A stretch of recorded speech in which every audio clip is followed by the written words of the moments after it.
तीर्थक्षेत्र विकास आघाडीच्या नगराध्यक्ष पदाची उमेदवार म्हणून मी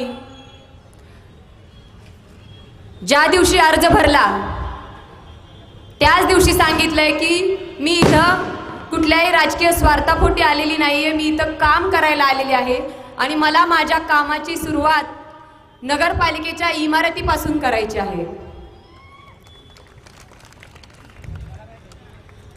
कारण ज्या दिवशी अर्ज भरला त्या दिवशी नगरपालिकेच्या इमारतीची अवस्था बघून कळलं की इथं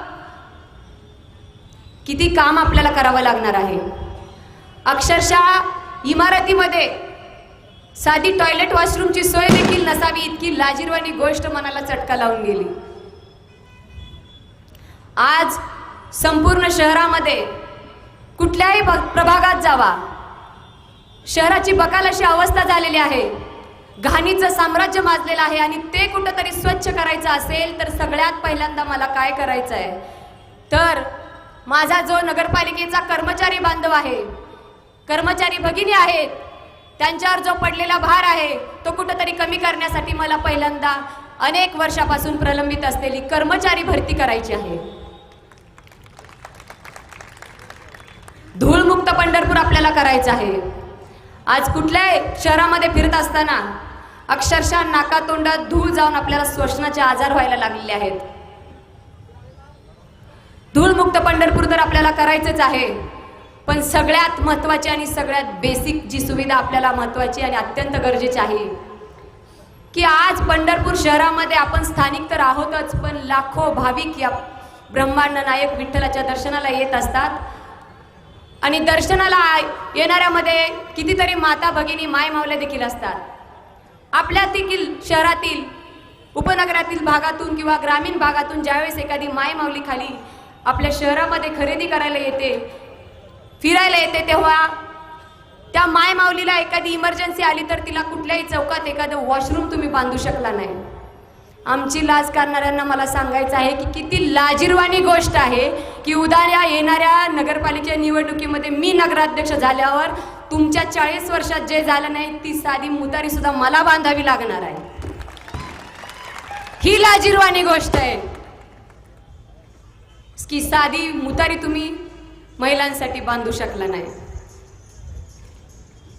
आज शहरामध्ये कुठल्याही ठिकाणी जावा, एकही रस्ता चांगला नाही, रस्त्यावर खड्डा आहे की खड्ड्यात रस्ता आहे कळत नाही। प्रत्येक प्रभागात फिरताना कॉर्नर सभा घेताना ज्येष्ठ नागरिक येऊन आम्हाला सांगतात की ताई आमचे अक्षरशः मणके खराब झालेत, आमच्या हाडांचं अक्षरशः वाटोळ झालंय असं सांगायला लागलेले आहेत लोक। आज शहरामध्ये 2-3 दिवस झाले तर पुणे मुंबई कुठं तर दिल्ली अशा ठिकाणी वावरतोय की काय असं वाटत होतं, एवढं ट्रॅफिक, अतिशय वाईट अशी ट्रॅफिकच्या समस्येला आपल्याला सामोरं जावं लागते। तर काय करायचं आपल्याला तर प्रत्येक चौकात आपल्याला सिग्नल बसवायचं आहे आणि ट्रॅफिक पासून आपल्याला इथून मुक्ती मिळवायची आहे। सगळ्यात महत्त्वाचा जो प्रश्न आहे आपल्या सर्वसामान्यांच्या मुलांच्या शिक्षणाचा जो प्रश्न आहे, ज्या नगरपालिकेच्या शाळा आज एवढ्या वाईट अवस्थेत आहेत त्या एकाही शाळेवर बोलायला सत्ताधारी तयार नाहीत का? त्या शाळेवर बोललं तर त्यांच्या डिजिटल झालेल्या शाळा बंद पडतील। मला विचारायचं आहे की आपल्या सर्वसामान्यांच्या पोरांना चांगल्या शाळेत शिकायचा अधिकार नाही का? आणि आपल्या सर्वसामान्यांच्या पोरांना जर चांगल्या शाळेत घालायचं असेल तर येणाऱ्या काळामध्ये मी उद्या नगराध्यक्ष झाल्यावर पहिल्यांदा नगरपालिकेच्या सर्व शाळा सुधारून, फक्त शाळाच नाही सुधारण तर तिथली पटसंख्या वाढवून डिजिटल शिक्षण पद्धती देण्याची सोय मी माझ्या माध्यमातून करणार आहे। मी तुम्हाला फक्त इथं विनंती करायला आलेली आहे, माझ्या विकासाचं विजन घेऊन उतरत असताना, प्रत्येकाच्या घरापर्यंत पोहोचत असताना मी काय करणार आहे किंवा माझं काय विजन आहे मी प्रत्येकाच्या घरोघरी जाऊन सांगितलेलं आहे। मी जास्त बोलणार नाही कारण आपल्याला 3 तारखेपासून खूप काम करायचं आहे। मला फक्त एवढंच सांगायचंय तुम्हाला की मी थेट नगराध्यक्ष आहे, माझ्यापर्यंत तुम्हाला यायला कुठल्याही मध्यस्थीची गरज नाही। मी थेट नगराध्यक्ष आहे, तुमची समस्याही थेट माझ्याकडे घेऊन या आणि त्याचं उत्तरही तुम्हाला मी थेटच देणार आहे। त्यासाठी माझा नंबरही तुम्हाला मी थेट देते की 90 75 36 49 99। मी काय मागते उद्याचा फक्त एक दिवस मी तुम्हाला मागते. पुढचे 5 वर्ष मी तुमच्यासाठी असेन, हा शब्द मी तुम्हाला इथं देते.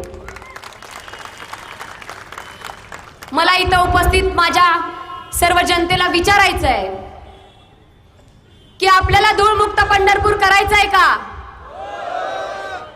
आपल्याला खड्डेमुक्त पंढरपूर करायचं आहे का? आपल्या मुलांना चांगल्या शाळेत शिक्षण द्यायचं आहे का? आपल्या महिलांच्या ज्या समस्या आहेत त्या आपल्याला सोडवायच्या आहेत का? मला एवढंच विचारायचं आहे की आपल्याला भयमुक्त पंढरपूर करायचं आहे का?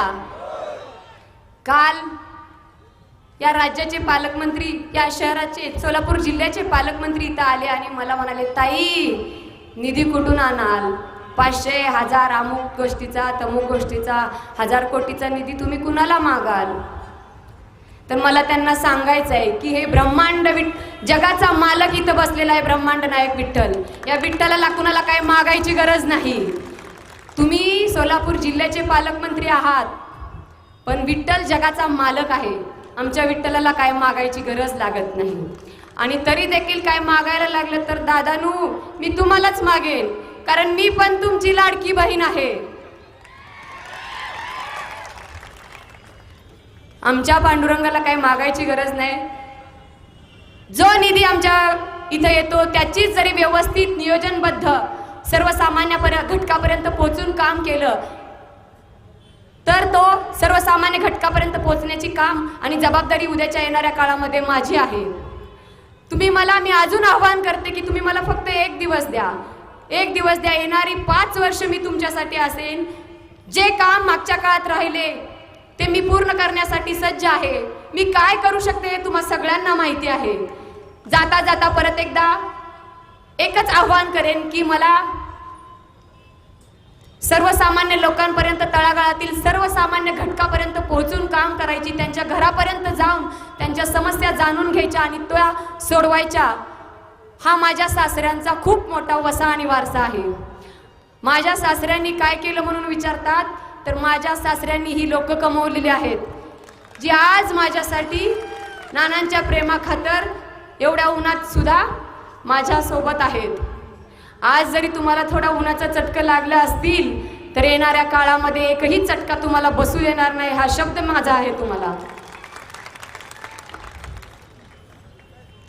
जाता जाता एवढंच सांगते की एवढ्या वर्ष तुम्ही माझ्या सासऱ्यांना आशीर्वाद रूपी तुमचा मायेचा हात त्यांच्या पाठीवरती ठेवला. इथून पुढच्या काळात त्यांच्याच विचारांचा वसा आणि वारसा आपण सर्वजण चालवत आहोत.